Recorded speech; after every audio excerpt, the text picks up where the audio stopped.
کو نہیں چھوڑوں گا۔ دوسری طرف رسول اللہ کفار کی تکلیفوں سے پریشان ہیں، جس طرف جاتا ہوں یہ ظالم بات نہیں سنتے، تنگ کرتے ہیں، تکلیفیں دیتے ہیں۔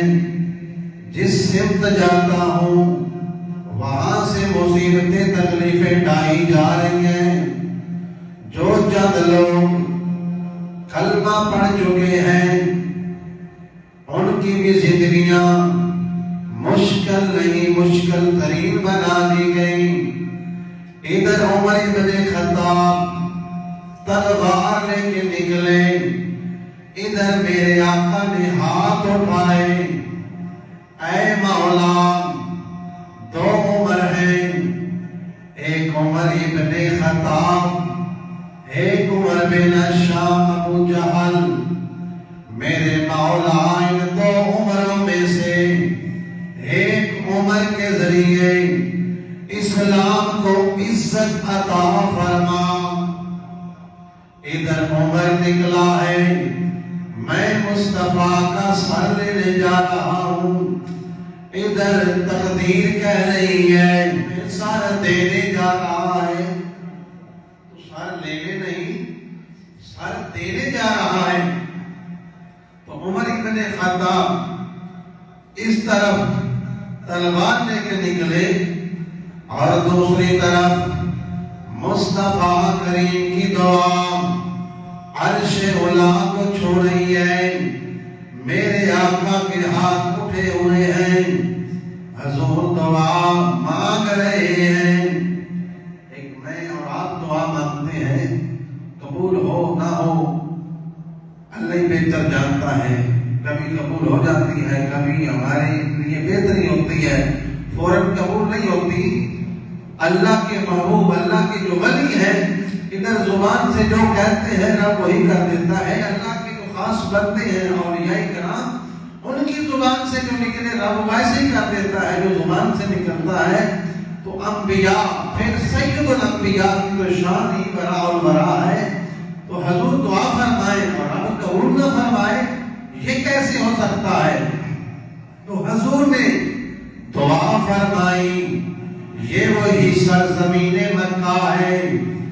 حضور نبی رحمت صلی اللہ علیہ وآلہ وسلم کے زمانہ زہر اقدس سے پہلے ہزاروں سال اسی زمین مکہ پر حضرت سیدنا ابراہیم خلیل اللہ ہاتھ اٹھا کے دعا کر رہے ہیں، میرے مولا جو آخری نبی تو نے ہمیں عطا کرنا، جو پیدا کرنا، وہ ہزاروں سال بعد دعا قبول ہوئی۔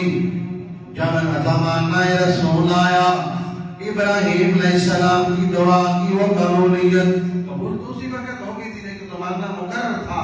وقت جب وہ آیا، میرے آقا کریم صلی اللہ علیہ وآلہ وسلم آپ کی ولادت بسعادت ہو گئی۔ پھر نبی پاک صلی اللہ علیہ وآلہ وسلم جوانی کی عمر کو پہنچے، پھر 40 سال کی عمر اعلان نبوت فرما رہے ہیں۔ پھر جن کو خلیل اللہ دعاؤں میں مانگ رہے ہیں وہ حبیب اللہ ہیں، اور پھر اسی سرزمین پر وہ سارے نبیوں سے اعلیٰ نبی سید الانبیاء نبی، ادھر خلیل اللہ کی دعا کا کمال، جن کو رسول خلیل اللہ نے مانگا، کائنات میں نبیوں میں بھی اس جیسا کوئی نہیں ہے۔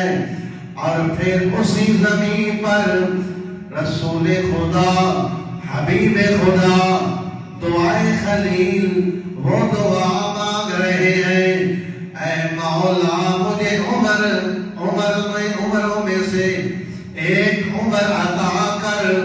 لہذا یہ پھر کہنا پڑے گا جسے خلیل اللہ نے مانگا، انبیاء میں اس جیسا کوئی نہیں ہے، اور جس کو میرے مصطفیٰ نے رب سے مانگا، اس عمر کی شان میں کتنی بلند ہوگی، اس عمر کا مقام کتنا بلند ہوگا جس کو مصطفیٰ نے رب سے مانگا.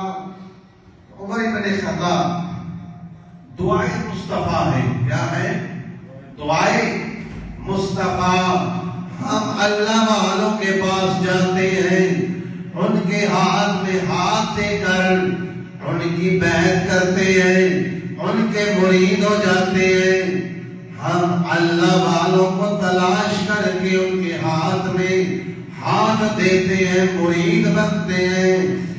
حضور نبی رحمت صلی اللہ علیہ وآلہ وسلم کے سارے صحابہ مرید ہیں.